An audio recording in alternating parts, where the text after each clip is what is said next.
Woke up this beautiful sunny morning, reflecting about life and the good things it offers to us as people. For life to be meaningful, our prime purpose must be to help others, and if we can't help them, at least we endeavor not to hurt them. How far we go in life depends on our being tender with the young, compassionate with the aged, sympathetic with the striving, and tolerant of the weak and the needy. Because someday in our lives, we would have been all of these. To achieve joy in life, we must not let negative words define who we are. Rather, let our positive conduct, attitude, character bless those who come in contact with us.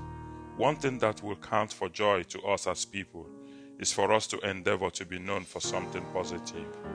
Slippery people often cannot hide for long. Know yourself, be yourself, and don't change because some want you to move the goalpost to score. Always re-strategize instead of moving the goalpost to score, because at the end of the day, we all cannot strive to be perfect, but we can strive to be good, to help humanity, and make this world a better place.